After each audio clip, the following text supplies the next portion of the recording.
When you have a lot of data within your table, you're going to want to be able to search for records within that table and then even possibly replace one type of data with another. For example, maybe the zip code for a particular city changes.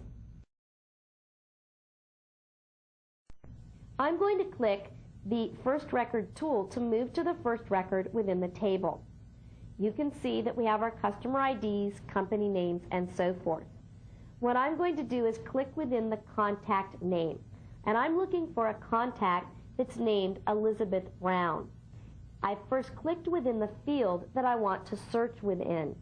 I'm now going to click the Find tool on the toolbar. Once I've clicked the Find tool, the Find and Replace dialog appears. I'm going to type Elizabeth Brown.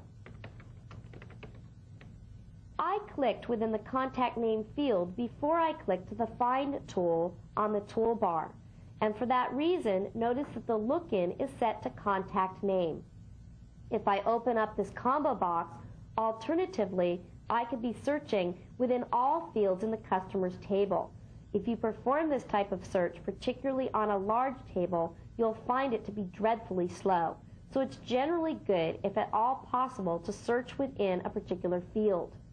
Another important question is whether you want to match the whole field, any part of the field, or the start of the field.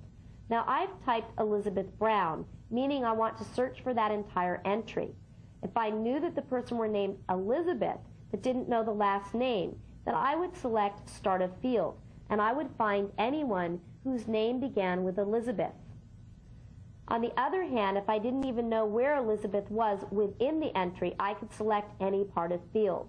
But once again, whole field is going to perform the fastest search, followed by Start of Field, and then any part of field.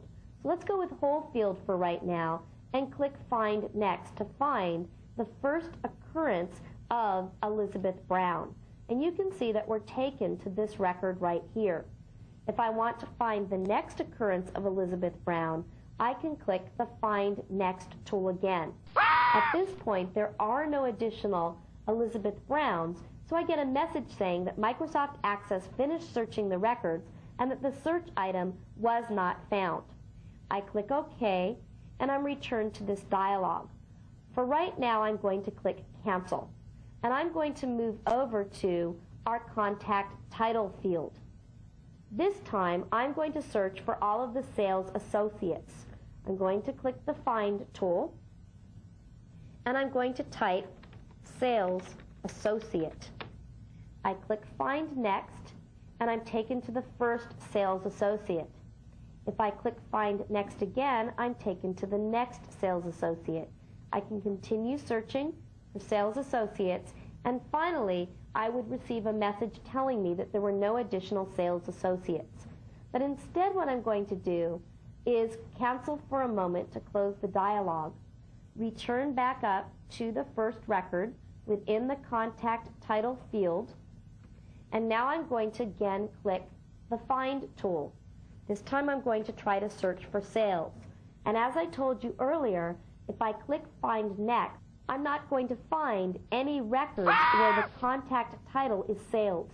If I really wanted to search for sales, I would need to match either the start of field or any part of field. I'm going to go with any part of field, and now click Find Next.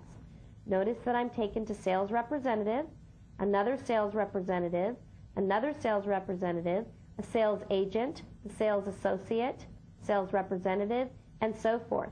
But what's really neat is I'm also taken to the assistant sales agent, and that's because I selected any part of field. Before we discuss replace, I'm going to go ahead and click the command button that says More. You can determine whether you're going to search in all directions, meaning both upward and downward from where your cursor was, or you can opt to just search up from the current record or down from the current record. You can also determine whether you're going to match case, in other words, uppercase, lowercase, when you're performing your search, and whether you're going to search for particular formatting.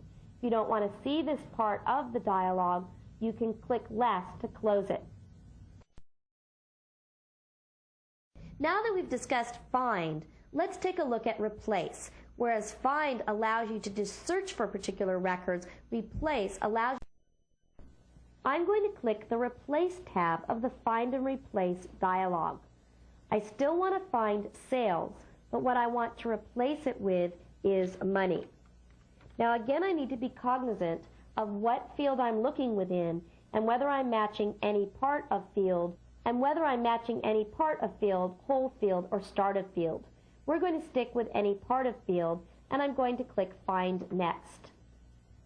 The next occurrence of sales was located. If I want to replace that one occurrence, I can click Replace, and that one occurrence was replaced. If I don't want to replace this particular occurrence, I can click Find Next, and that occurrence is skipped. I can click Replace. So I can do that for each record. I can either find next or actually perform the replacement. If I were to click Replace all occurrences of sales would be replaced with money. I suggest that you be very careful about doing this. You may find that you get very unexpected results. I'm going to go ahead and do that for now, but notice that I'm told I will not be able to undo this operation, and if I continue, I could be, in effect, corrupting or permanently damaging all of the data within my table. Since this is just a course, a demonstration, I'm going to go ahead and click Yes. But once again, I really don't recommend that you do a Replace All unless you've properly backed up your data and very carefully checked the results when you're done. We're done performing our replace. I'm going to go ahead and click Cancel, which doesn't cancel the replace, but rather just closes the dialog. And anywhere where it said sales, it now says money. One more related topic before we continue. We've just taken a look at the process of finding and replacing data. I'm going to show you how you can filter your data to look at just the particular records that you want to look at. I'm going to click Within Owner. So I'm within the contact title owner. And what I want to do is filter my data so that I'm just viewing the owners. Remember when we did find, we found all of a particular contact title within the existing data. So we moved within all the records. On the other hand, if I click the filter tool right here, which is actually filter by selection, I'm filtering to view just the owners. And notice that I'm viewing only 17 of the original records. If I'm filtered to the owners, I can do anything that I'd like, such as edit the data within the table. If I want to remove that filter, I can click the Remove Filter tool to remove that filter. Let's try it again, but this time let's look at the money representatives. Anywhere within money representative, I select the Filter by Selection tool. And now I'm viewing the money representatives, and there's 17 money representatives. I can remove the filter and try the marketing managers. Click the filter by selection, and we have only 12 marketing managers. So this allows me to easily deal with just the records that I want to look at a particular moment in time. I'm going to remove the filter.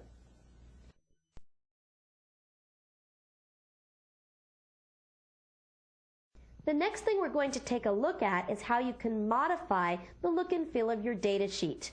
By doing this,